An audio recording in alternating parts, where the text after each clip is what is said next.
Happy Saturday, everybody. Good morning. Wall Street Jesus here. Another Saturday sweep series, a webinar where we recap a lot of the flow, action, top sweepers, sentiment of the past week.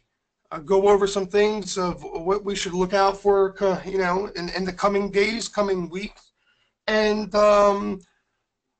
also, talk a little bit about strategy. If you have any questions. And this was a great way to end the week. It was the inevitable. There was going to be something similar to what happened Friday.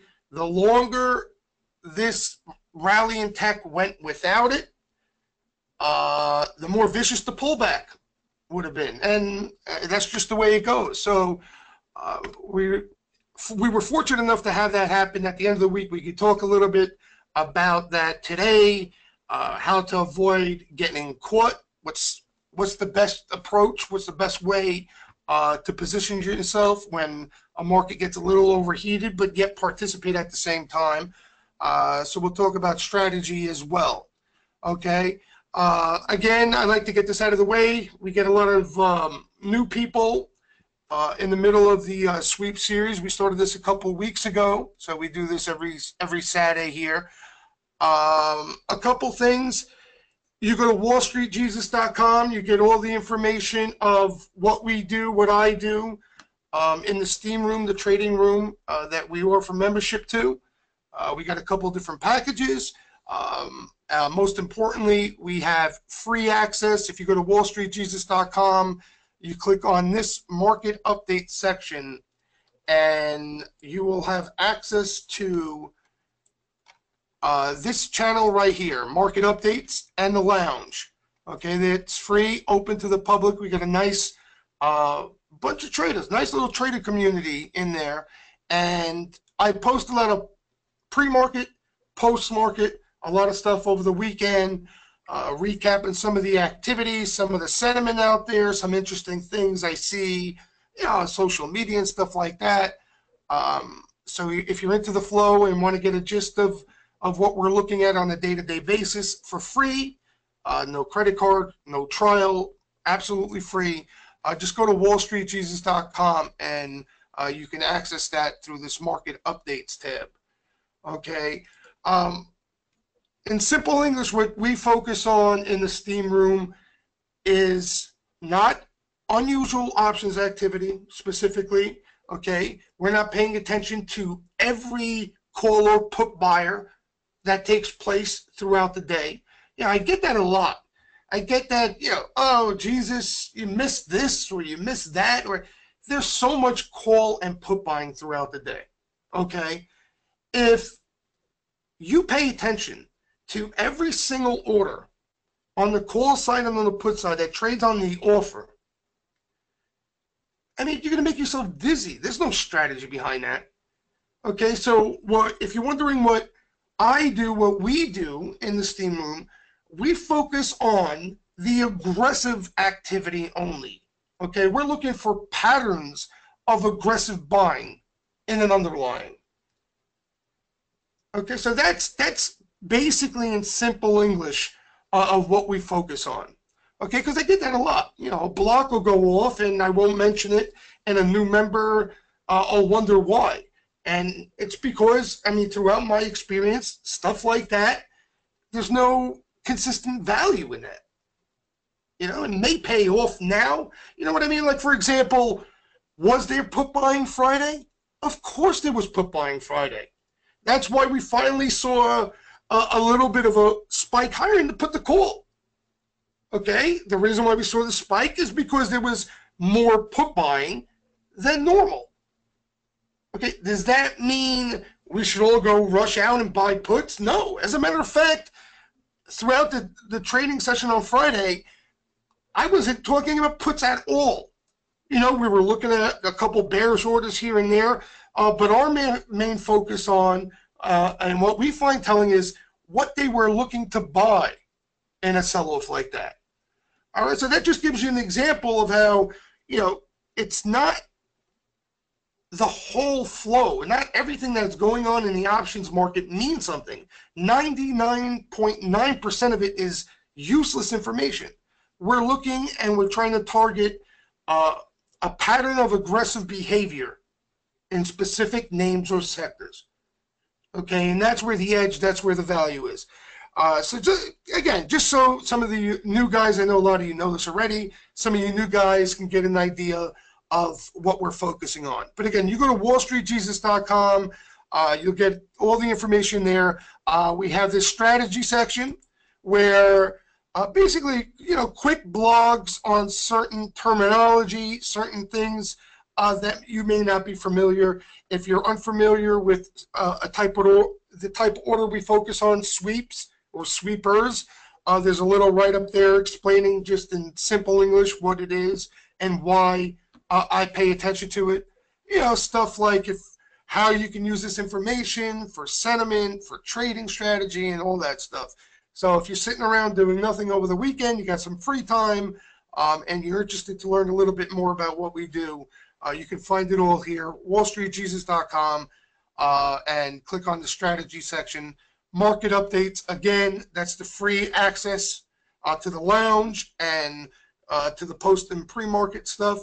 And products, you can see all the products. As a matter of fact, Lucci has rolled out, I think it's rolling out this week, a big major course. I have the link here, and I want to throw that out there as well. Hang on. I got so many different pages here, I get lost. All right, this is what Lucci's doing right now. And basically, we were getting a lot of questions about something similar to this, a course over the summer where it touches on everything, okay? Lucci has a different trading style than I do. I mean, a lot of traders that are in the Steam Room and are members have completely different trading styles. Okay, so this goes into basically Lucci's whole approach, okay? It will nail down on the flow, the wise guy activity, and what to look for on that end and understanding that, okay? And then Lucci really dives deep into how he utilizes wise guy activity for both, buying calls, but now he's really has developed a pretty solid strategy in writing premium. Okay, and you hear me say this a lot, guys. There's no right or wrong approach. Every trader has a different personality, different emotions, more confidence in doing one thing than the other, and that's why it's so important to figure out what suits you best. Okay, what you're most comfortable. What style you're most comfortable trading. And Lucci has found out that and figured out that a lot of his degenerate emotions that we all have are much more tame. In other words, he has more control over those degenerate instincts when he's writing premium. Okay, so that's something he started really concentrating on. He goes into that, and a lot of people have asked to get information on that. Okay, so here's the link of the course. You guys could check it out. How do I post this in here? Oh, here we go. Oh boy, hold on, bear with me. There we go.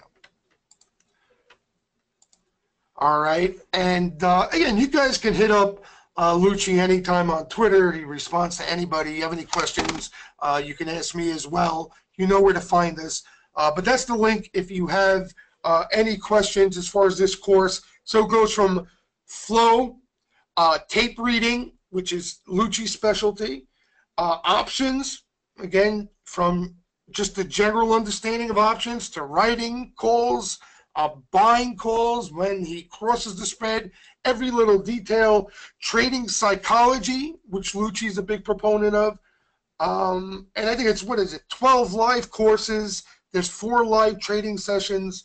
It's a pretty big deal. You get Wise Guys Revealed, which is basically a starter course on what I do, an introduction to Wise Guy activity and how to understand it better. So that's in there as well. And you get 1 month of access to the Steam Room as well. Okay, so again, you can get all that information on this link here. Check it out if you're interested, and that's probably the easiest way. All right, now that we got that out of the way, let's talk a little bit about what went on this week.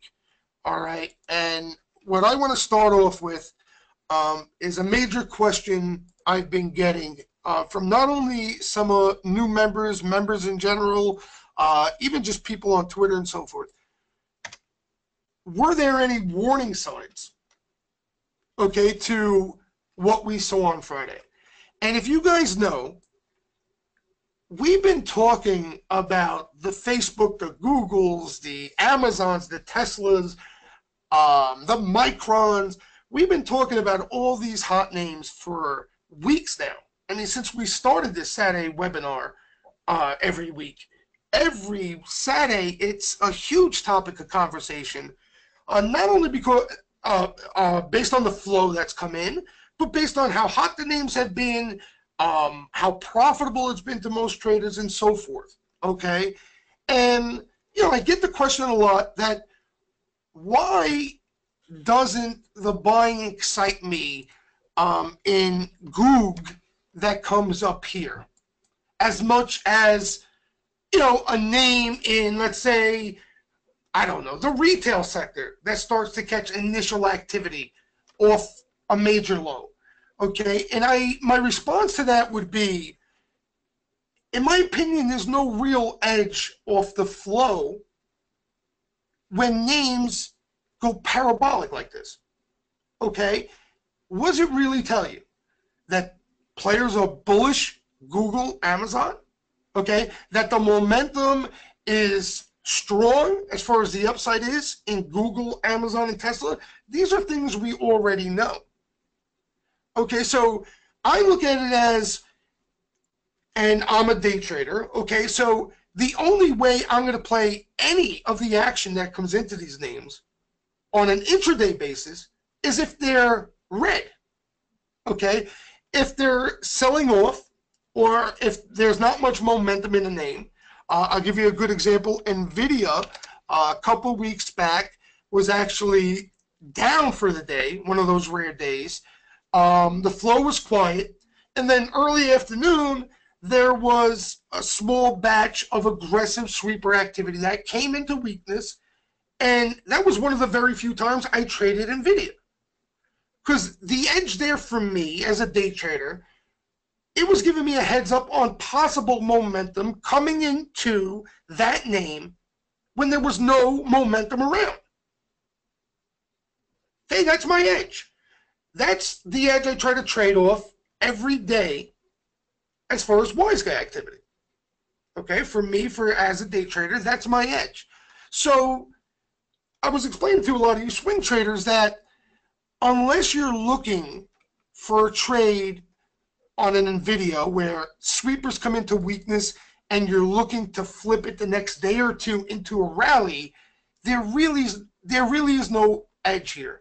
And as long as this continues, okay, the risk reward obviously is not in your favor and will become out of your favor as this thing pushes higher without a pullback. Now, that's easy to say and do, right? Avoid these names or stay light, be quick, take profits at, quicker than usual. Here's the problem. While you're doing that, you're seeing NVIDIA explode every single day, okay? You're staying light, and you're hearing stories on Twitter of somebody who took a fistful of calls and just scored on NVIDIA up here. So it's hard for you to stay disciplined, stay real light, be quick, and take a cautious approach when everybody else out there is just extremely bullish and throwing money all over the place on these things. Okay, but the risk you run into, and we spoke about this, you can't measure NVIDIA sweepers down here the same way you're going to measure them up here. They can't have the same magnitude impact. They just can't. Okay? Obviously, the initial activity, or the activity before the name started to really get hot, are so much more important, so much more valuable. All right? And as this rally stretches further, you run the risk of a drawdown that's going to wipe out most of this grind. Okay, so the example I gave you guys was Google, okay, which was wrong in a sense, my call, because I said if the Google caught some action, I think it was up here somewhere, okay, and I mentioned to you guys, if you want to play off those Google buyers, because they were significant, if you want to play the momentum off those buyers, and you're telling me you're going to get out rather quickly, you're just looking to ride the short-term momentum and get out quickly, that's one thing.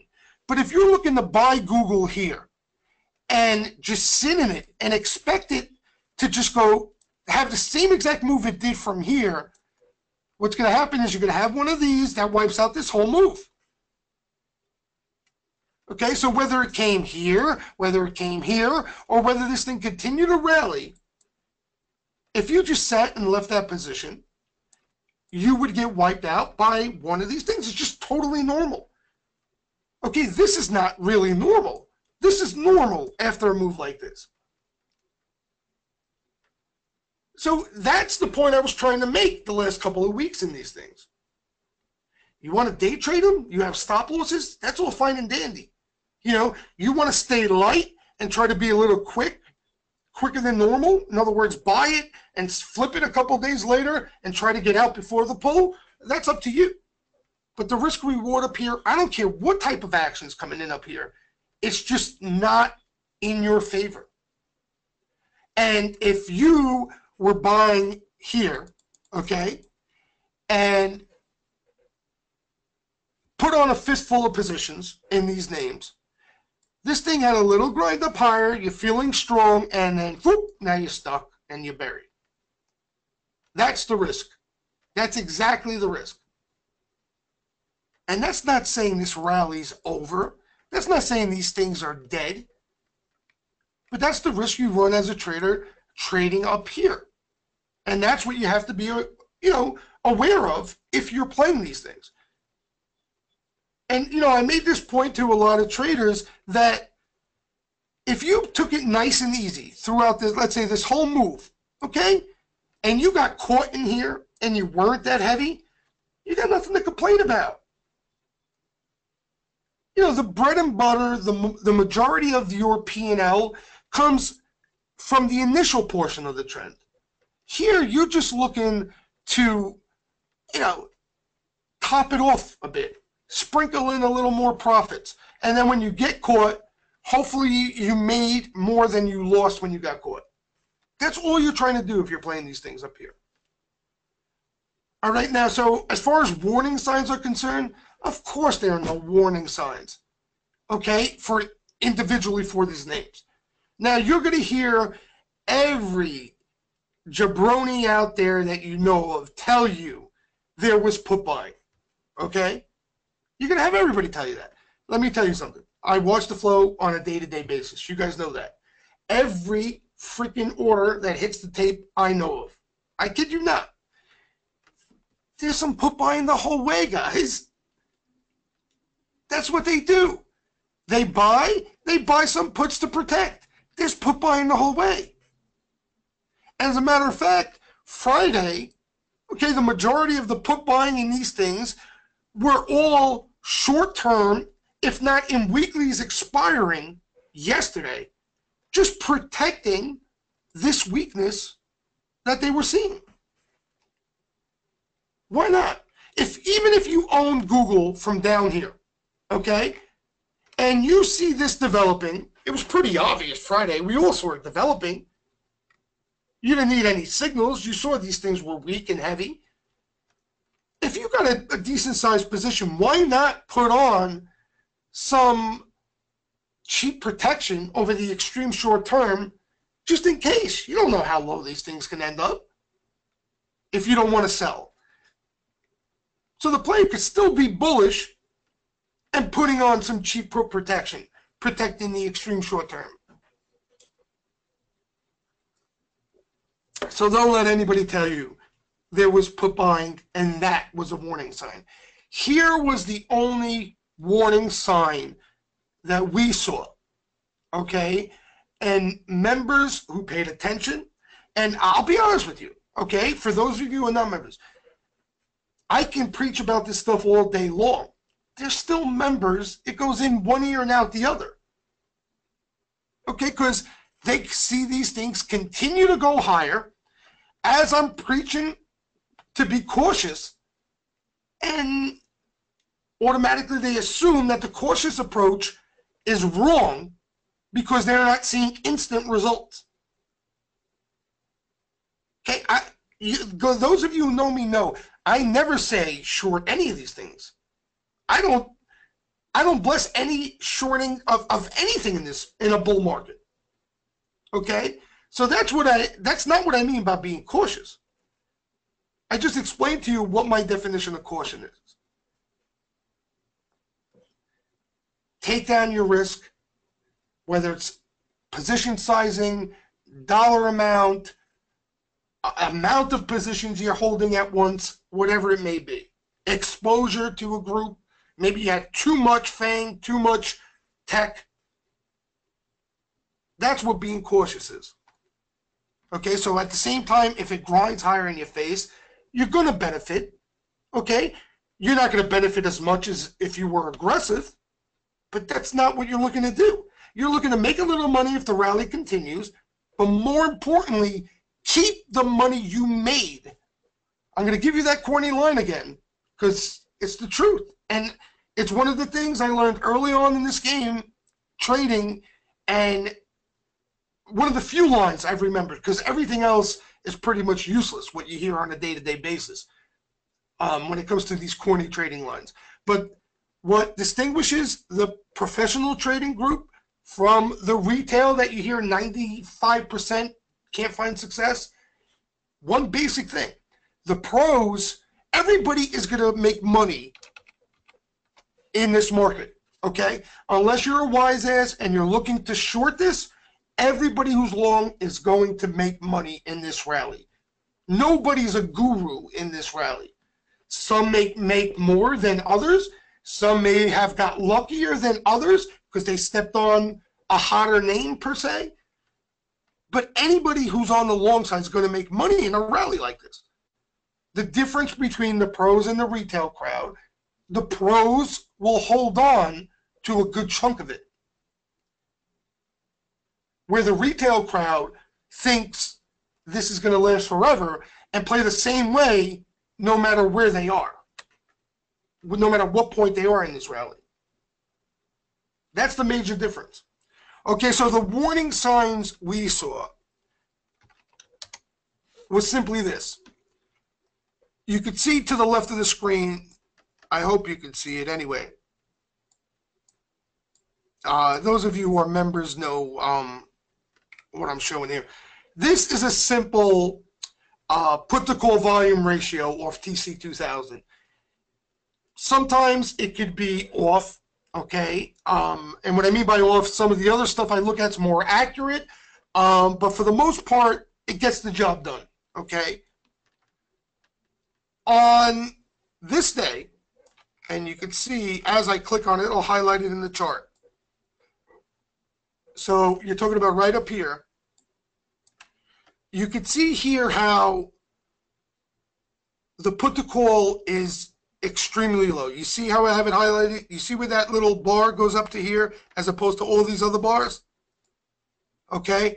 That tells us that there's a lot of call buying out there. Okay? So now what does that tell me based on my years of following sentiment and tying it to flow? Okay? What that tells me is simple. That if this market wants to catch players on the long side, they got them. That's simple. That's my interpretation. If this market wants to catch players all in on the long side, okay, on the call side, they got them. Does that mean the market's going to crash? No. Okay. The market may just even consolidate a bit and have those calls expire worthless. Okay.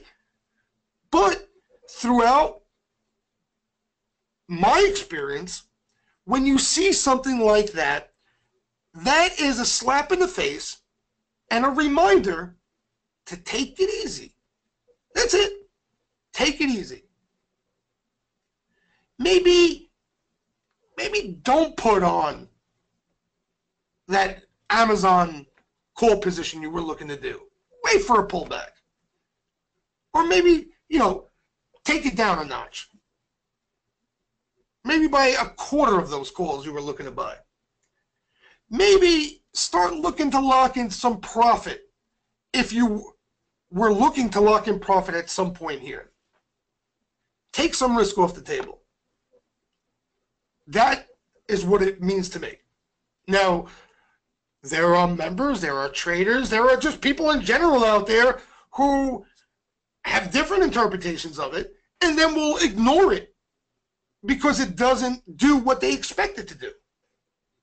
Some guys may take it as an all-in short signal, short, and not benefit off it. And they'll ignore this signal for the rest of their lives. When the value in this signal tells you, very simply put, that if this market wants to catch people on the long side, they got them. You don't want to necessarily be all in at that spot, right? Is that crazy to say? No matter what the market does from that point, you really don't want to be aggressive, do you? You hear it every day, right? 95% of traders lose money. Do you want to be putting on a ton of risk and being as aggressive as you would normally be when that 95% of traders are extremely bullish, not just based off surveys, but betting, speculating nonetheless in the options market? Okay, so that's what that tells us. The last time we had something similar to that was back here. Okay, you can see it, right? I don't know, I hope you could see it anyhow. I don't know on the webinar if you can make it out, but you can see the bar down here. Right up here is normal. See how low that is? See how low that is? This is a daily, by the way. So this is where it ends the day, which is even worse. Okay, sometimes we see intraday signals that we trade off of. This is end of day. Okay, so this was back on the 15th. I remember this one because the market gapped higher the next day. And then the Comey news, Comey testifying. So these are the recent ones. This one, what's this one? The 20, where is this? Oh, okay, here's a good example. Here's a good example of the market not falling apart instantly. Okay, can you see? A little higher than the other two, but you can see. Still a low reading, cautious. Okay, just so you understand, I'm not showing you where the market fell apart. Look where that came in, right here. Market didn't fall apart. And then grinded higher a bit, right? But the risk reward here over the short term, Stugatz. So that's the only warning sign. There's one back here. Yeah, I don't want to go. Oh yeah, this is another good one. Right here, they got a little too bullish, still pushed higher, but then grinded lower. I've seen guys, some even grind a bit higher after a signal like that. All kidding aside. But then eventually what happens is you get a wash. By the way, this is a chart of SPX where the majority of the frenzy wasn't even taking place, right? The Qs is where it was taking place. And we've been talking about that too a lot, that this market feels like there's 5 different markets going on within. Because really, the text is where all the mania is. And the text got hit Friday. The rest of the market was up. We were looking, we saw some flow in energy and some other spots. They were actually pushing higher throughout the day, which was fascinating. So But those are, again, that's the warning sign that I look for based off what, I'm looking at on a day-to-day basis throughout the day in regards to flow in the market.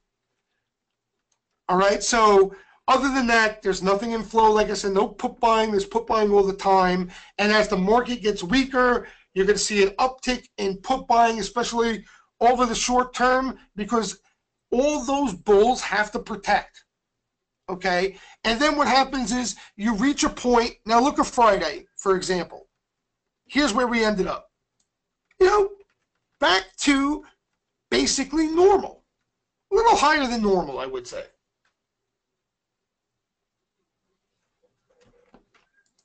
So that's that.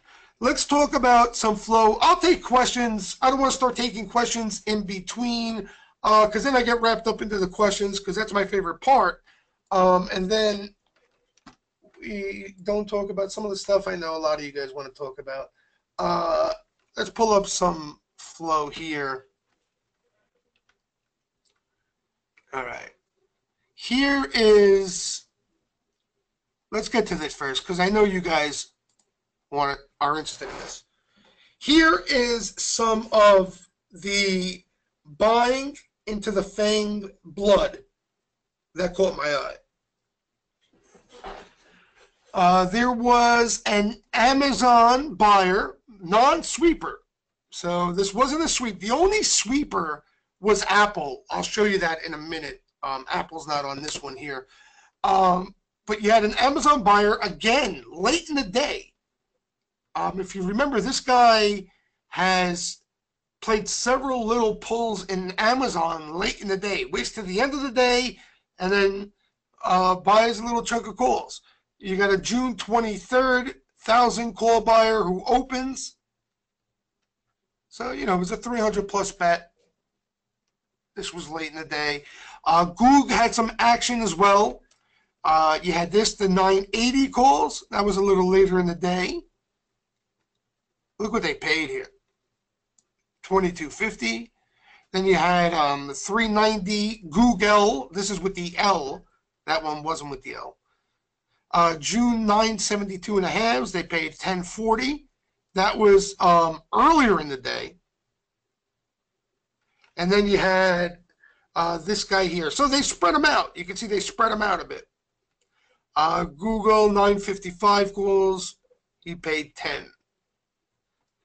Facebook caught small sweep. June 147 calls. That was a sweeper. All right. Apple, which in my opinion saw the best of the activity. Here's the two buyers in Apple. This bottom one was the sweeper. This one wasn't. So basically 2,000, June 149 calls, paid 266. That was around 3 o'clock, I guess. Here's the price of the stock. You can see 148.88. And then this guy, the sweeper, came earlier and got caught a little early. You can see he paid over 150 for the stock was over 150. But he bought the June 30th 148 calls for a little over $5 basically. All right, we'll talk about some of the non-tech Fang action in a minute. And here's how basically I would approach it. If you did the right thing, okay, and you held back from buying or chasing much in these things, and you were waiting for a pullback, that Apple activity, okay, if you were in the steam room and remember that activity that we saw can be used as a confirmation to make a play on the name.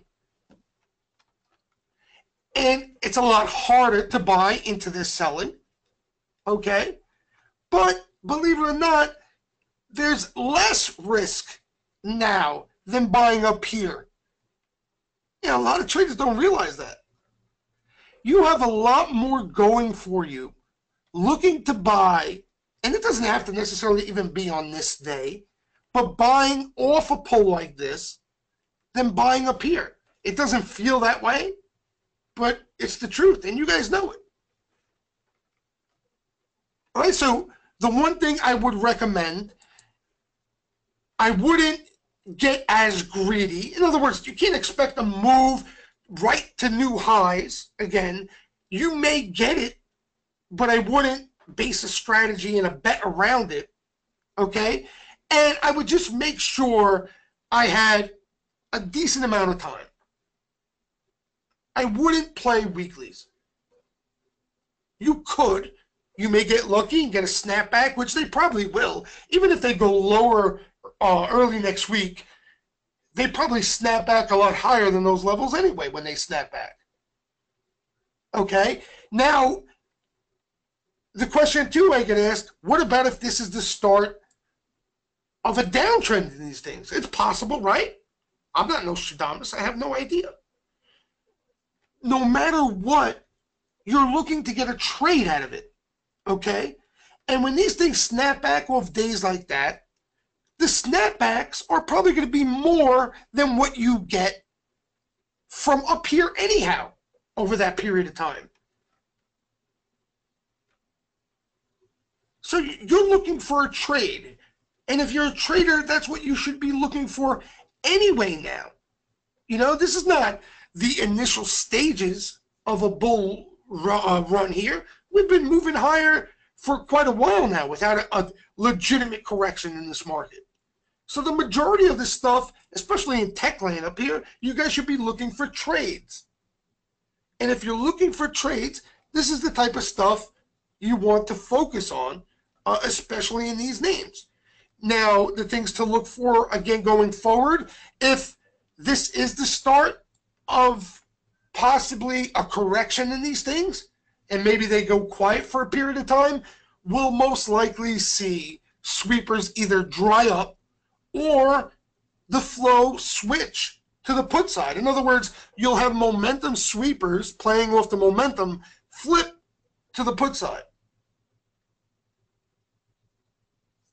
Okay, that would be one of the signs.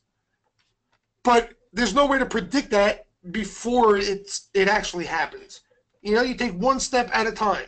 If you were looking for an entry on Apple, if you were looking for a trade on Apple, you got confirmation off the flow. If you weren't looking for a trade on Apple, then, you know, you don't have to take the trade, obviously. You know, there's a ton of action in other groups. You know, these things got hot. We were talking on Twitter. I think it was like at the beginning of next week. There were so many names that just were set up beautifully. You know what I mean? They were consolidating, and they were catching flow into the consolidation, and a lot of names just exploded. So, you know, those setups aren't around as much anymore, obviously, because a lot of these names have exploded. You know, and that was out of the little French election consolidation we had, right? This little thing here. So you had some consolidation. You had a lot of names consolidating. And then as this market took off, you know, a lot of those names really exploded. You know, up here now, again, in my opinion, these are trades. Unless these things base out for a period of time and go quiet and consolidate again, you can only look to trade these things. You know, Visa. I mean, there's been a ton of action in this thing since it's come out of this consolidation here. Went dead here for a good month, caught some legitimate action in it, and, you know, had a big run. So that's how it looks. So Apple, you had Amazon, which had that fat finger trade. By the way, I was told the fat finger guy sold 200,000 shares of Amazon instead of 200. Instead of 200. That's what happened here. Somebody went to go sell 200 shares and sold 200,000. God almighty. Well, you can see they put it right back after that anyway. So Amazon and the Goog. And the one thing, too, I want to stress, okay, so the reason I say you want time is because they can be a little early in these things, and the smarter way to play them is to have some time. Okay, that's just my experience. Like Goog in the past, there's been buyers into weakness, but it was a little different. I'll give you an example here. All right, I actually showed you guys this. I think it was last week. Which one?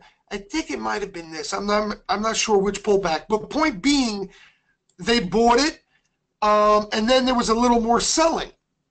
Okay, so if you're in weeklies, you're gonna panic. It's just not the proper way to play it. So you want to have a decent amount of time if you're playing these things. That's what you're looking to do.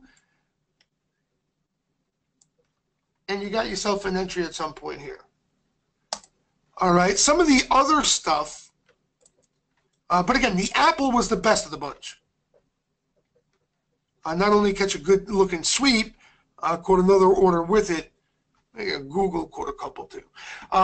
Here was some interesting action in this one. This thing's been hasn't been moving of late anyway. Place, Children's Place, PLCE. This was pretty aggressive activity. You had a couple sweepers here. They hit it twice. July 110 calls, both opening sweeps. They paid $1.94. Then you see they came back and paid up $2.15. This had a nice little move to it too. While tech was getting beat up. Here's what the daily looks like. So you can see a lot different. These names have been ignored. Well, this is a retail name anyway. And you can see this is like the first day of green in quite a bit. Here's the reaction off the stock. So really strong.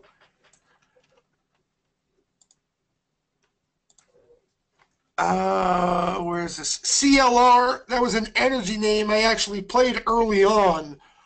They came into Jan calls, and there was a lot of energy buying in the morning. This QEP was another, quite a few of them early morning. This CLR, they came in roughly at around 11 o'clock, Jan 34 calls. So here's what I like about this bet. A lot of the energy stuff, if they're a month out, and they're out of the money, it doesn't excite me. I want to see guys play energy the right way. And the smart money who sees value there and wants to utilize the option market as leverage, what they're going to do is they're going to go further out, okay? And they're not going to go too far out of the money. You know, the term I like to use, they're not afraid to lay wood. Okay? They're going to put up money. They're not afraid to put up money. They're not rolling the dice per se, okay? So there was a little more action there. This is a $400,000 bet. Here's what that CLR looks like. Like the rest of them, a complete menagerie. Look at this thing. So even by accident, these things could squeeze, you know? But yeah, we spoke about oil a lot. Make sure you have time there because you can be early, and flow has been early. You know, you've been hearing stories. The smart money out there have been getting run over in some of these energy names. And some of the better looking activity, okay? There's been activity, but the better looking activity has been early. So just make sure you have time so you can withstand that. Okay, and these were Jan, so that's perfect. All right, so they hit them there. This name, you guys probably heard me mention, is interesting. And I'm not a big fan of these cheap stocks, to be honest. But this one in particular, here's what went on. They bought, I think it was this day, December's. Big time December's, okay? Stock went a little lower the next day. They bought more December's. Okay, so I think they almost bought the same amount or close to it, like 30,000 December calls, December 10s.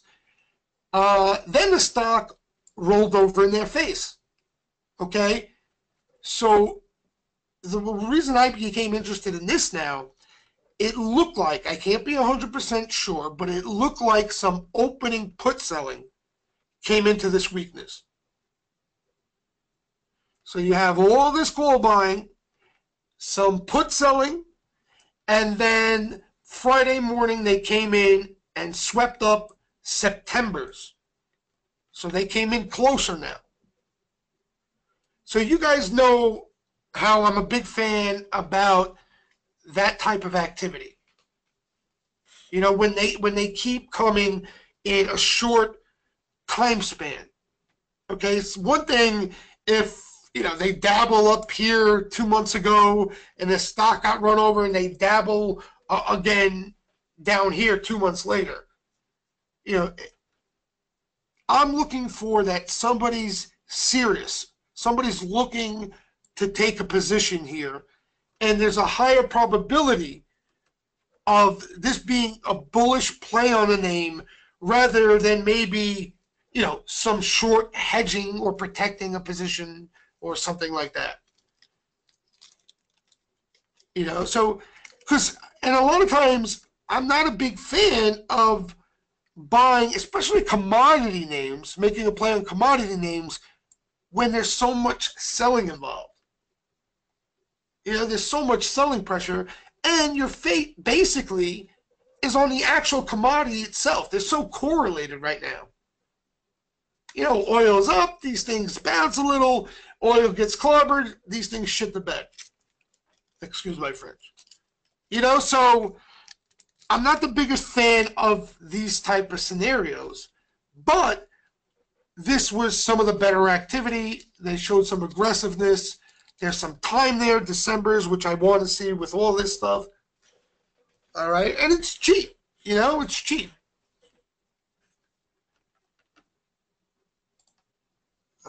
Where am I? Oh, I get lost in all these windows. Did I show? Where's the other thing here? Place, CLR, QEP, the same thing, had a nice run. JANS, and that's another thing that I like to see, the same sequence of buying. They're the good-looking stuff in energy, December, Jan. So I like to see that stuff. We want to see more as a whole in the group. In other words, let's say these things squeeze a bit, and then they hang around and base out or take a breather. We want to see the follow-through in that flow. That's what we're looking for more than just a trade. In other words, maybe you get a rally that extends for a couple months, at the least, rather than just a squeeze. So that's what we want to see the flow. We want to see the flow stick with these things after they've bounced. They come into a little bit of a breather or consolidation. But this QEP, they all look identical. Yeah, they started buying these things Friday morning. These names in particular. Some of the other stuff they bought underwater. You had Hess, had Jan out of the money calls. They got a lot of time there, but they were buying this here, and they're down there. But that wasn't multiple action. That was one day of buying. So, but you got a lot of time. Hess could be $65 in January for all we know. But I just wanted to make the point, it's not where they kept coming here. They just played it that one day for the most part. Halliburton, there's been action there. They were underwater. So they all look the same. But the new batch was these QEP, CLR, CVE, that stuff. That was the more notable stuff. So the QEP Jan 10 calls, they swept them. There was a little more behind that bet as well. What else? There was more activity. Oh, here it is. Here's some of the other stuff. You guys saw already the Goog, Amazon. Here's FLS. There was a sweep there, July 50s. I'm showing you guys some of the other stuff Friday into the sell-off. The flow, the flow wasn't all bearish. There was some bull flow out there Friday. Here's this FLS Flowserve. Obviously hasn't participated in the recent rally.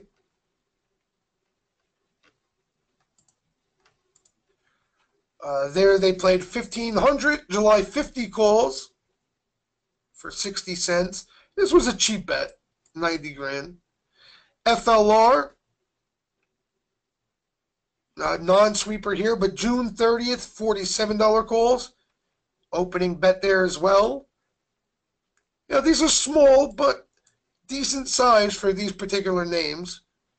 This LUK caught a big block. July 26 calls. And here's a metals name, SCCO, Sam Charlie Charlie Oscar. He had almost 1,000 July 35 calls that opened for $1.95. This one, though, had been up 2 straight. Yeah, see? So I would wait for a little bit of a pause if you're interested in this. You know, I want to buy him before this happens. Otherwise, wait for a little bit of a breather, that's all. You know what I mean? Like, you don't want to chase this. You want to wait for a little breather. Like the X. I mean, the X, right? We've been talking about that. What have they been doing next? They've been buying X down here. But depending on where you bought the X was whether, you know, you're profitable or not. If you chased a 3-day rally and bought up here, you were down. If you bought the pullback as you were waiting for, you already had a trade. Otherwise, guys, this is all noise. You know, and you want to look to buy the weakness. This means nothing. You know, they're playing August calls, and paying attention to all this is going to drive you crazy. And, you know, these names, when they catch flow throughout, that's what I mean. They catch flow down here. They catch flow here. They catch flow here. They catch flow here. So you're picking and choosing where your entry is anyway, right? If you're not playing the initial activity, you're throwing darts. So just do yourself a favor and throw darts into red instead of green. Just try that. If you're going to throw a dart into green, you could throw it into red. Nothing's changed. So that's, you know, similar to the X, that SCCO, the AKS, a lot lighter in AKS, a lot lighter. This aluminum play exploded. And a lot of you, I know a lot of you guys actually who played this. Nice job on that CNX. A lot of you guys were looking at this name. And they bought it here, then a little bit recently. They actually been adding some small bunches into strength, though. So I wouldn't chase. And that's it. I'll take questions instead of showing names that already are up. What's the point of that? You know, so just very quickly, what I'm looking for, the flow is going to be my guide, okay? Basically, do we see rotation? You know, do they really get aggressive in some of these names? It's been more sporadic. I'm talking about the commodity names, okay? I've been excited about some of the under the hood type buying, you know, mid-tier names that have really taken off. So I'm hoping the flow remains that way. Even if it's tech, I want to see some of the mid-tech names, you know, mid-level, mid-cap names get hit. Because I think that's where the solid risk-reward is. You know, up in these other things, they're going to be volatile. You're going to get big swings. They could be traded. But if you want to build a position, you know what I mean, and have it move over time and not worry about getting in and out so quick, you know, similar to like the CENX or a Caesars, the casino, or stuff like that. By the way, Wynn caught a sweep. You know, nothing major, but Wynn caught a sweep Friday into the sell-off. Where's my screen? Oh, here. I'll show you the Wynn sweeper. Hold on. That's not it. Oh, I'll tell you about that too quickly, but hold on. Where is it? There he is. Oh, yeah, I posted on Twitter. Wynn had July sweeper, 500 July 130 calls. Came in a little bit before 320, late in the day.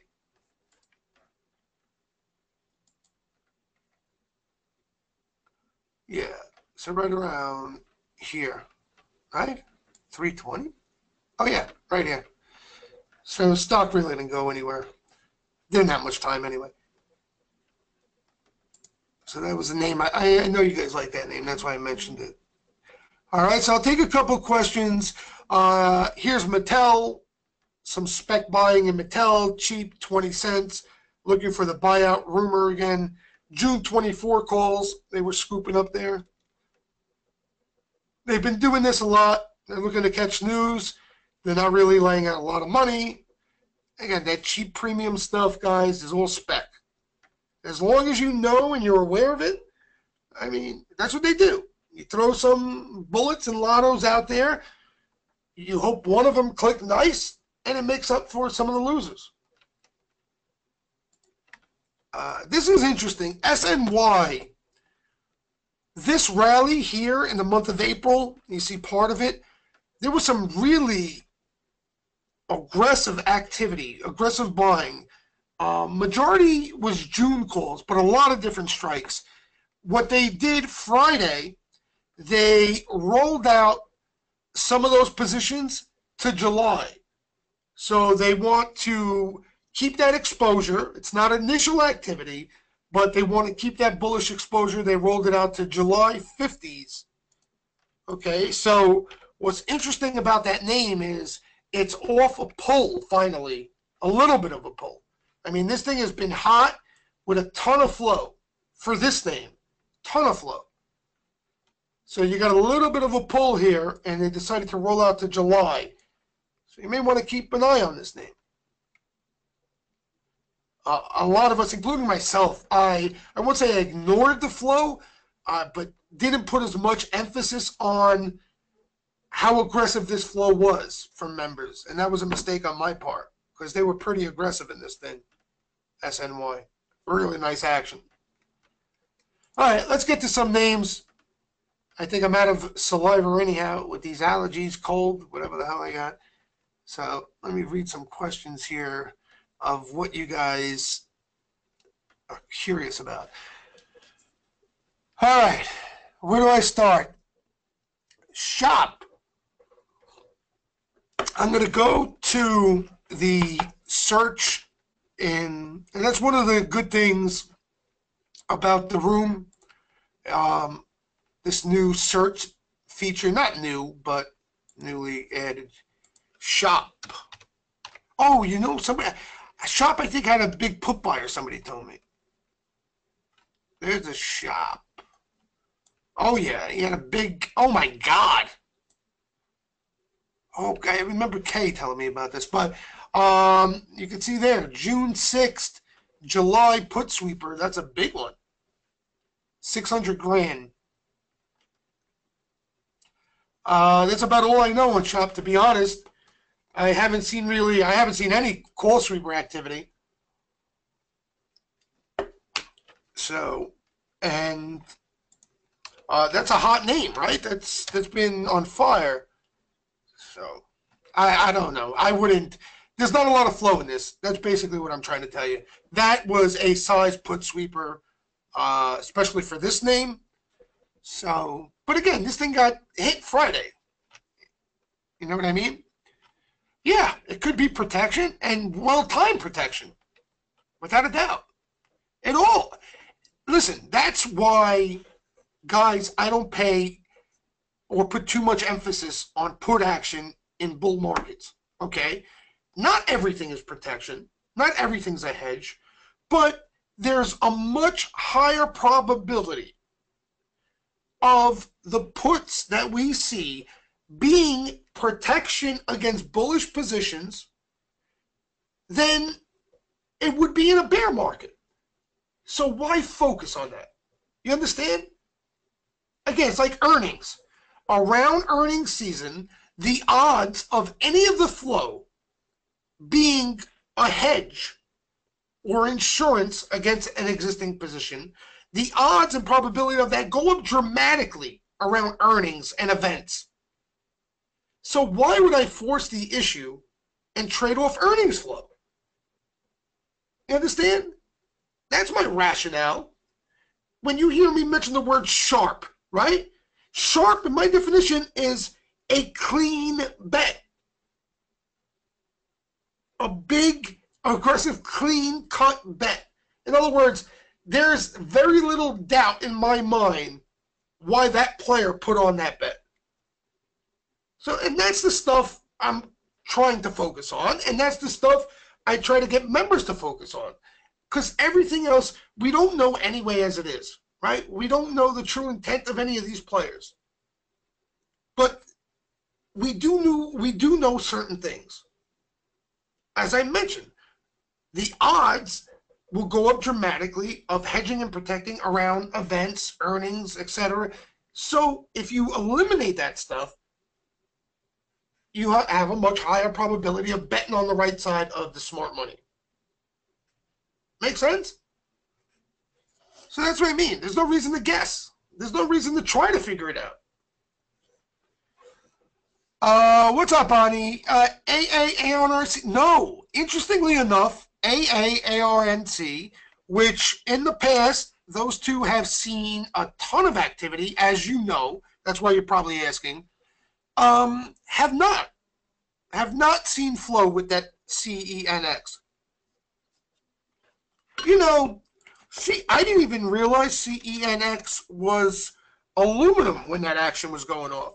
For some reason, I thought steel. I didn't even realize that. And I was like, wow, this steel name looks a lot better than the rest. Meanwhile, it's aluminum. You know, that's what I was saying. This chart looked fantastic. And just so you know, so here's an idea. They played, I think, July, September's. I think September's were the sweeper activity, and July was more of the block activity. Okay? But anyway, it didn't matter. What I'm saying is, sweepers came into the lows on this particular day. You can see the candle with that wick there. I didn't day trade. That's right. Denny day traded. I didn't day trade it. It had a sick run that day. I was pissed because I missed it. That's how I remember it. But you can see, if you chased it that day after the move, you know, you had a little bit of worry there, okay? But if you had enough time, you wouldn't worry about it too much. So that's what I'm saying. You don't want to chase ever, because these things, more than not, they'll come back to where you want them, and there'll be better spots to buy them. And if not, it's just a stock, guys. There's so many names out there. But your entry, especially you option players, you know, your entry means so much. You know, I never realized until I started the Steam Room, like the option players, every little tick means something to them, because time is an issue, right? You know, equity guys, like I told you, I was a broker. I would accumulate position in names. It's almost like you would want things to pull back. You know, you would want it. You would initialize a position, hoping something would pull back so you can add a little bit to. You know, the option players are like, if the stock doesn't move within seconds, no matter what month they played, they get concerned. And I see that more than ever now in the room. Alex is asking about SQ. Yeah, again, one of these names, Alex, I don't know what to tell you. This thing has just erupted. You know, I would maybe wait and see if they come into this weakness, but, you know, I'm sure it's totally fine. I don't know what to tell you up here. It's good that it's better that it pulled back. Okay? I would probably wait for activity to come into the weakness if you're looking as far as a timing issue, timing aspect type of thing. But if you wanted to buy up here and we're waiting for the pull, I mean, you got the pull, unless you're looking for more of a pull. You know, these names, if it's not just a quick trade, Alex, I don't know what to tell you with this type of move. So the ideal situation, if I'm confusing you a bit, and I confuse myself a lot, in other words, unless this consolidates a little bit, you understand?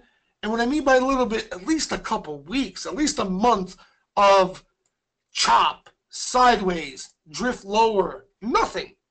You understand? Sweepers go quiet. And then the sweeper activity heats up again. That, in other words, that's what I would be looking for. Otherwise, you know, again, quick trade. Other than that, I really don't have an opinion. I'll give you an example, like Visa, let's say, okay? Visa has caught action. This wasn't the first time Visa ever caught action, but what happened was this Visa pulled back, went sideways here, and throughout this sideways, they were accumulating. You know what I mean? So that's what I would kind of be looking for, at the least in a square. Pulls back, consolidates, and then they start hitting into that consolidation. Make sense? I mean, otherwise, I'm being honest with you, it's just I have no opinion. The flow has been ridiculous in Square. Yeah, a lot of stuff further out, I must say. They went out to Jan's for the most part. So recently, I'm talking about. You got July 25. Well, you got some time. I don't know where you got in those July 25 calls. You know what I mean?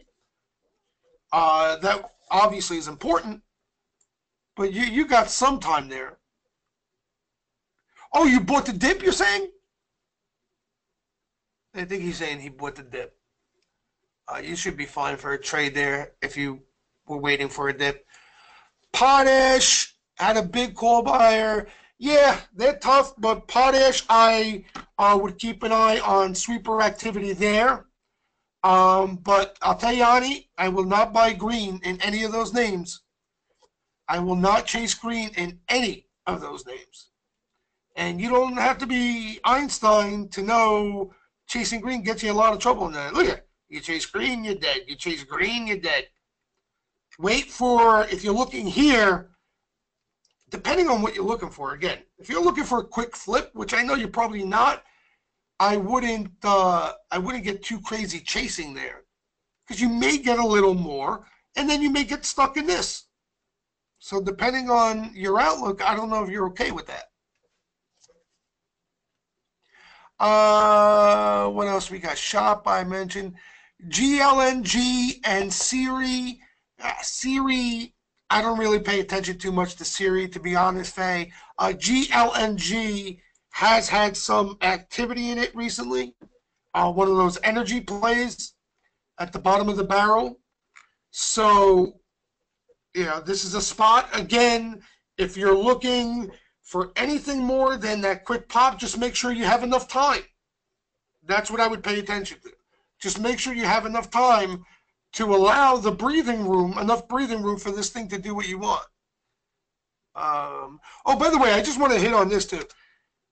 Now you got everybody talking Citigroup. Citi was an unbelievable setup. I don't know if you guys paid attention of the comments I was making about Citi. Interestingly enough, out of all the banks, okay, you had Goldman, JP Morgan, Morgan Stanley, Bank of America, Citi had the best flow recently. There's actually in this little consolidation here. And now I wouldn't chase. Okay, that's a perfect example of what I mean. Citi, they tattooed this consolidation. Seriously. Okay, and now there's been some call buying up here, a lot of rolling of these positions, but I wouldn't fire up here now. I don't care if you tell me this is going to have another 2 days higher from here. I can't pull up here. You're going to wait for a pullback and see if they hit it again type thing. Otherwise, you miss the initial activity on this one. Wait for something else. I just wanted to mention that because now everybody is talking about Citi. And ironically, Citi, prior to this move, looked the best of all the banks. By no contest. Incredible setup there. Incredible. And again, they hit it into this consolidation, which I'm a big fan of, multiple times. So that's this kind of stuff I look for. And you should too if you're a position swing trader. What else we got? Am I going the right direction here? Okay. Do you remember what the other name was that was similar to SNY they were hitting around the same time, Stephen? Yes. AZN? Is that it? AstraZeneca? I think that might be the one you're thinking about. Dirk, Wall Street Jesus, thanks for teaching me about the flow. What program do you use to alert you of sweep orders like the alerts and some of the things, right? I use Trade Alert, Dirk is the name of the service. They actually power the alerts and the flow that come into our room. So all the activity, all of the alerts are powered from Trade Alert. That's what I use to read the flow. What else we got? Let me look at something. MSCC, Jim, that had a nice pop. And what I like about that is under the radar name, see, this is a tough one. It was up to, it was like the other one. Remember this one that just got hit? Had the nice action and then pop and then gave it all back. All these things look the same. I would probably wait on flow in these things, Jim, unless you like them or, you like something on your end. You understand what I'm saying? You know me. I trade off flow and sentiment and nothing else. So that's why some of the stuff I say that I would do doesn't necessarily have to apply to you, Jim. If you wanted to get long MSCC and you didn't, and then it popped to that day, okay, and you were like, shit, I want to pull back, you got your pullback. You understand? Me, because I'm basing everything I do off flow, I would wait to see more action come in, and that will tell me that buyer still wants this thing, right? That's just logic. If he's still bullish, he's going to come in again. All the names that explode, that have quality action, you always hear me say, they keep coming, okay? Now, there's a big difference.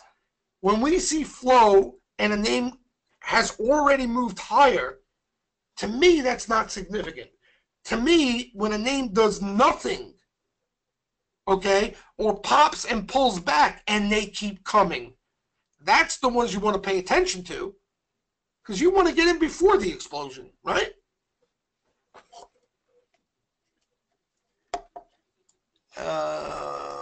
What else here? Facebook, yeah, there was a small Facebook sweeper, Jordan, that I showed earlier on Friday. We'll see if they hit that up again. Joe saying Trump was pumping U.S. products on Twitter again last night. He's a pump machine. He's going to pump this market up. We'll be at Dow 50,000 in no time, Joe. HT saying, Jesus, would that fat finger trade have triggered everyone's stop losses? Yeah, that's a good question. I know that. I wonder who takes the hit for that, too, I was talking about. When I was a broker, okay, I fat-fingered a decent amount of trades. I'm pretty bad, as you know, with technology. I'm very old school. I used to this day, up until recently, I still would call my orders in. Do you believe that or no? It's kind of hard to believe, right? Because I don't trust myself with technology. But when I fat-fingered something, automatically that order would get put in a cancel correct account, and I would have to eat the hit. You know what I mean? So it was like the order really kind of didn't exist. I would have to eat the difference between the buy and sell there. So, I mean, that's a great question. It would have obviously triggered stops, no? I don't know. Honestly, I don't know. Jim already has the Belmont on his mind. All right. Who do you like, Jim? Yeah, Nvidia, God knows. You know, Nvidia. There's so much riff-raff money in Nvidia now. You know, the only thing, Jim, like I said, um, into weakness in all those things. Okay, in other words, we've seen it time and time again, and they've been fantastic trades. I'm not talking about major sell-offs like Friday. I'm just talking about a normal day. Nvidia down 90 cents. There's flow is quiet, nothing going on. All of a sudden, you see one decent-looking Nvidia call sweeper come in. A couple of minutes later, another Nvidia call sweeper comes in. That's basically the trade setup there. You know, so you're buying weakness. Your edge is that call sweepers are playing into that weakness, and you know, you make that flip into green, into the squeeze. So that's how I would approach a lot of these things on an intraday time frame. But again, you're off a decent pullback here, so I think there's going to be a trade in a lot of these things. Again, like I said, Apple already has had buying. Okay, they may be early. That's totally fine. But if you were looking for an entry on Apple, I think you have to start looking now if you were waiting for the pullback. Whether you're right or wrong is irrelevant. You got to understand, if you were bullish Apple up here, okay, and you didn't buy it because you didn't want to chase a move, you waited for this and you got wise guy confirmation, that's your signal. You're going to try to block out everything else. You know, the noise gets in the way. You know, the one good thing that happened on this day, this washed out so much riffraff money in these things. That's a positive. That's not a bad thing.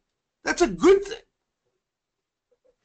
When you see people on Twitter bragging of how big of a guru they are because they're buying Nvidia, Apple, Amazon, Google calls, yeah, that's when you want to be cautious. That's when you want to be cautious. Yeah, trust me, and I'll be the first to admit it. When these things were rocking like they're rocking, if you're making money on the long side, don't think you have an edge. You don't have an edge. Everybody's making money on the long side of these things. You don't have a trading system that works. You could throw darts and these things were going higher.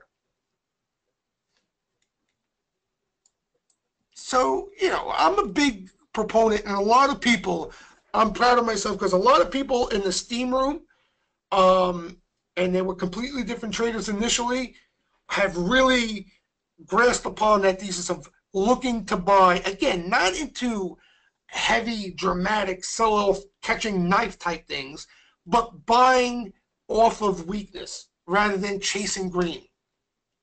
You know, I hear people make comments when a market gaps up, geez, this sucks. This day's going to suck. The market gapped up. You know what I mean? Because now they're focused. They want to buy when nobody else wants to buy. And they want to stay, be cautious and stay away from buying when everybody is looking to buy. And I think that's something you really have to pay attention to, especially you option players who aren't as quick as you can be. You know, you have to be really quick with a lot of these things when they're this hot. Somebody was asking me about the put the call. I want to get to it. I don't know where was it? Who was it that asked there? Hold on. I'll try to find it. I'm so bad trying to sort out these questions. You guys must think I'm like I got a kindergarten diploma or something. This is awful. It keeps going back in the wrong direction. Hold on. Oh, here it is. You post on your Twitter feed, put the call ratio. Can you give a simple explanation? Yeah, Joe. It's pretty simple, okay? And the one I post on private Twitter is different than this, a lot easier to make sense out of and interpret, okay? There's basically a green zone. Joe's talking about private Twitter, the private Twitter feed. That's Steam Room members get it. So if you're part of the Steam Room, you can get it. We also spun it off. You can get it by itself for a more affordable rate. Again, you're not getting all the things you're getting with the Steam Room, but we spun it off into a separate entity. So I post to put the call on there daily, and basically there's a green zone, right, highlighted, and a red zone, okay? And the green zone measures when a lot of the public option money is speculating on the put side. So for us, green is good. You want to look for entries when you're in that green zone. As we approach and we're in the red zone, again, not short, Joe. You know me by now. I don't have to explain it again. But when we get into that red zone, that's when you got to take down your risk, start maybe locking in some gain, trimming some risk, stuff like that. Okay? So like I said, it's similar to this. It's just a lot easier to read because green, red, and that stuff, rather than trying to see this little low bar here. But it's similar to this. This is what this is. So in other words, down here, when this thing registered this low on the 5th, we were in the red zone on that day. Okay, and that was on the 5th. So example, okay, here's the 5th on the put the call. Here's where Apple was. Right? Is that the 5th? Yep. All right, here's Apple. So you could see a lot of people who follow the put the call probably would say, Jesus, what'd you do? You cost me money? Because there was a little lift, right? Apple still went higher for a couple days, but you avoided this. So now that's my point. Are you going to take this? Is that risk reward something you want to be a part of? So that's the simple explanation, Joe. That's the simple explanation. And a lot of times you may not get this, like this happened. But what you'll get is a grind higher and then a stall. You understand? So in other words, they're not getting crushed, but the market's just not doing much. The upside is limited. And that's basically what it signals. Because, Joe, think of it logically. Okay, you heard my simple interpretation of it earlier. My interpretation is if the market wants to catch people on the long side, they have them now. That's what that tells me. Just like if the market wants to catch people on the short side, that's what these spikes are. Everyone's bearish. Everyone's betting on the downside or protecting, overprotecting. They're nervous. So if the market wants to squeeze, they got shorts to do it. That's what that would signal. If the market wants to pull and catch all these call buyers, they got them all. That's my simple interpretation, and that's the best way to understand it, rather than buy, sell signals and all that stuff. I think that's where a lot of people brush off the put the call when they're trying to use it as exact buy-sell signals. You know, because it's a measure on the overall market, not individual names. So, you know, you got to factor that in. I hope that makes sense. But if not, you know where to hit me up. Where else am I? Okay, here's the top of the list. Joe's saying you warned exactly that early in the week they can catch all the call buyers here. Yeah, Joe. I mean, we talk about it, right? We discuss it. As you mentioned, you remember me and us talking about it. You and I were talking about it. But if it doesn't, you know how traders are. They look for instant results. And because the pull didn't happen right after I issued that warning, they brushed it off, and some people got caught. Yes, James, Shaq did catch some action this week. I think it was early in the week and late in the week. I think Friday, as a matter of fact. So Shaq Caught some activity, smaller activity, early in the week. Had a nice pop. Was it earnings related? I don't even know. And then Friday, so some repeat buying in Shack. So the name rarely catches sweeper activity, and has seen some activity of late. You know what else? There was a small sweep, but what the hell is that? CBRL? Yeah. Cracker Barrel. That's it. This one too caught some small unusual activity. Cracker Barrel. I don't know why Shack made me think of it, but I remember that catching the activity with the Shack. Hold on. Let me get to the top here again. I don't want to leave anybody out.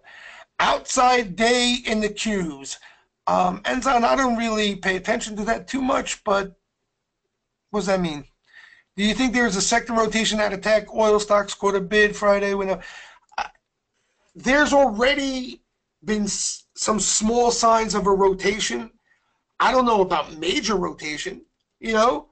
These tech names have been hot, and usually it just doesn't end like that.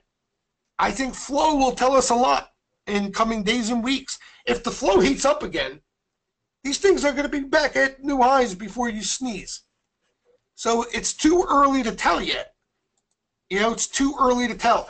What happened Friday, like, in my opinion, people are making a lot bigger deal out of it than what actually happened. For me, it's totally normal. When a chart looks like this, this is what happens. Escalator up, elevator down. The pullbacks are going to be quicker and harsh.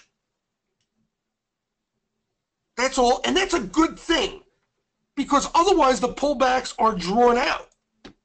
You don't want that, right? You don't want a 3-month pullback. So what happens is, when these things get hot like this, when they all come out of it, they all come out of it. So you get all the selling will dry up. They'll find a bottom. You'll have a tradable bottom there for a trade, okay? Then, depending on what the flow looks like, these things could be in play again a week from now, if not sooner.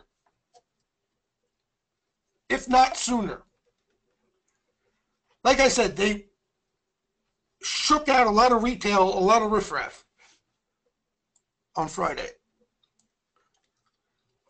Steven saying, Jay, do you remember that Uncle Carl TQQQ missile?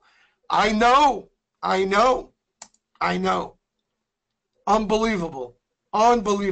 What, out of curiosity, what year was that, Steven? That was way out, right? He played that TQQQ? Oh my God. I can't even imagine what that thing's at. Oh, I think, what did he buy? Apple and that, and then I think LNG he played, but not that far out. I think those were the three on that day.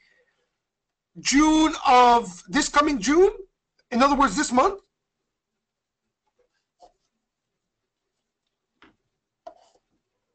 Oh my God, this month? Wow. Amazing. I remembered. I haven't thought about it till you mentioning it now, but wow, that's amazing. Incredible. What do we got? ALXN. Haven't seen anything recent. ALXN. The only biotechs last week, INCY. September's. Small Juno. Small. I don't remember, the ABBV, but that already had such a move. Biotechs, they scare me. I don't play them. A lot of people in the room play them as lottos. And the reason why, guys, biotechs, you heard me mention earnings, Fed events. Biotech is a walking event, right? There's approvals, data. They could come out of anywhere. I mean, you'll have some politician talking about drug prices. So, you never really got a good gauge off the flow in biotechs. I'm not a big fan of it. That's why you don't hear me really mention or go into detail about biotech action. Because, it's, to me, they're all autos. I will say this INCY has been the best biotech off Wise Guy activity. And they bought September's down here, had an awesome move, and they rebought September's down here again. Prior to that, it had action a while ago and has been an animal. So I don't know if there's anything big coming September or what. That's a whole other story. But I will say that in INCY, they're amazing. Yeah, biotechs degenerate gambling. And listen, I'm not knocking it. We're all degenerates. Let's be honest, right? With each other. Just, you got to understand it is. You can't treat biotechs the same way you would treat anything else. They're different.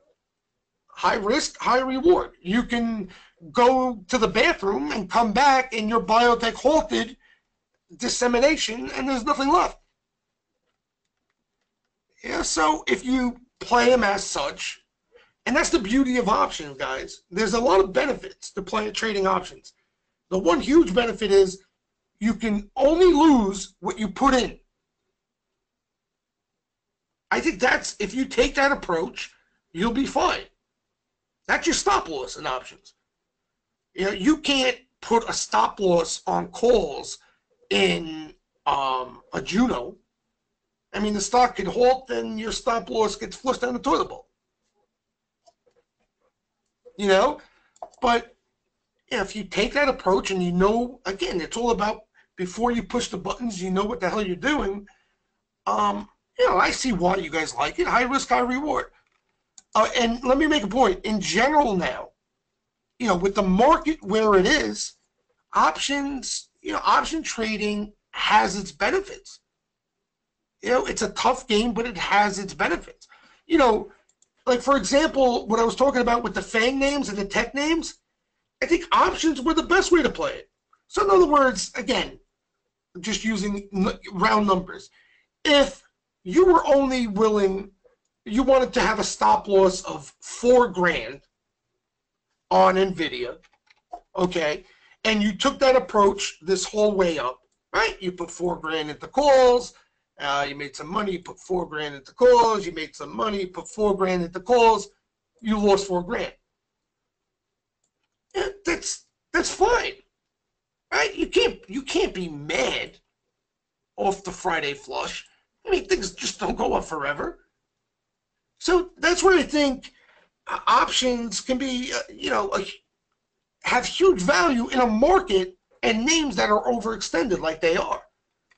The problem is when people go on and, you're putting $10,000 into NVIDIA, $10,000 into Apple, $10,000 into Google, $5,000 into Amazon, all up here.